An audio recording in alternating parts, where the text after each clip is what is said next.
नमस्कार भाइयों। आज की इस वीडियो में हम लोग बात करेंगे कि ब्रह्मचर्य व्रत का पालन करने से हमारे शरीर के कौन कौन से अंग बलवान बनते हैं। तो अगर हम इसकी शुरुआत ऊपर से करें ना, तो ब्रह्मचर्य व्रत का पालन करने से आपके सर के बाल घने और मजबूत बन जाते हैं।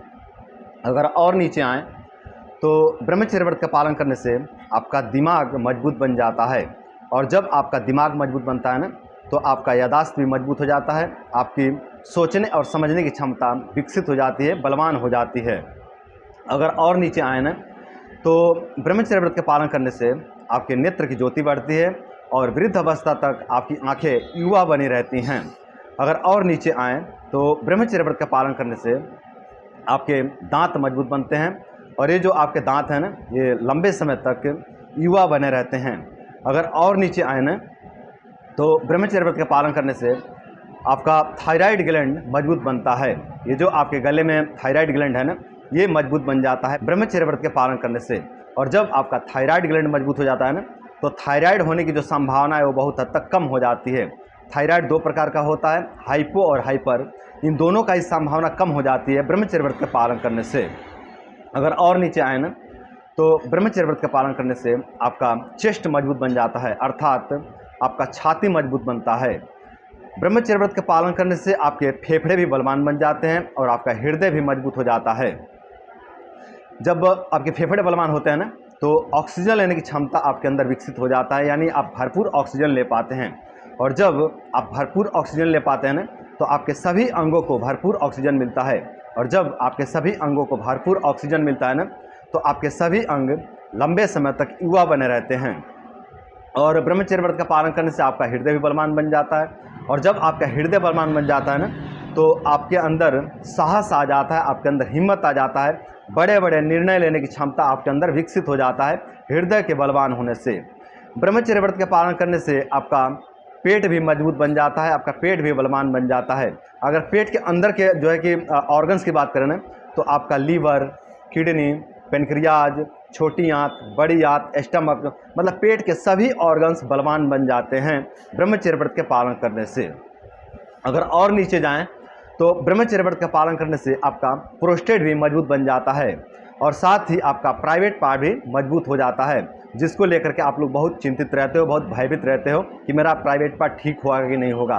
तो मेरे भाई, आपका प्राइवेट पार्ट ज़रूर ठीक होगा, और इसका सबसे अच्छा चिकित्सा ब्रह्मचर्या ही है। अगर आप औषधियों से प्राइवेट पार्ट को ठीक करना चाहते हो, औषधियों का सेवन करके आप अपने प्राइवेट पार्ट को बलवान बनाना चाहते हो, तो मेरे भाई मैं आपको बता दूं कि पैसा खर्च करते करते आप बर्बाद हो जाओगे। आपका घर बिक जाएगा, आपका खेत बिक जाएगा, आपका पूरा प्रॉपर्टी बिक जाएगा, लेकिन आपका प्राइवेट पार्ट मजबूत नहीं होगा।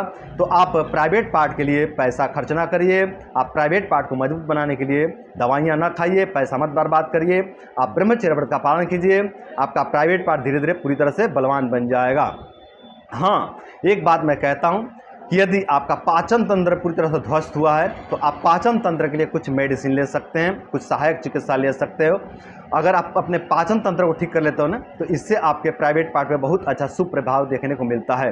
मतलब क्या होता है ना, कि जब आपका पाचन तंत्र खराब हो जाता है ना, तो आपके शरीर में रस, रक्त, मांस, मेद, अस्थि, मज्जा, शुक्र, इन सातों धातुओं का निर्माण ही होना बंद हो जाता है। और जब इन सातों धातुओं का निर्माण होना बंद हो जाता है ना, तो आपका प्राइवेट पार्ट भी बहुत दुर्बल पड़ जाता है, बेजान पड़ जाता है।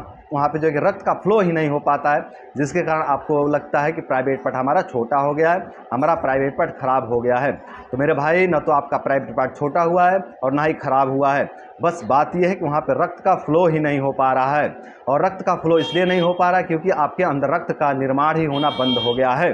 आपके अंदर केवल रक्त का निर्माण होना बंद नहीं हुआ है, आपके अंदर सातों धातुओं का निर्माण होना बंद हो गया है। तो मेरे भाई, यदि आपको ऐसा लगता है कि आपका प्राइवेट पार्ट दुर्बल हो गया है, तो आप अपने पाचन तंत्र की चिकित्सा करवाइए, न कि प्राइवेट पार्ट का।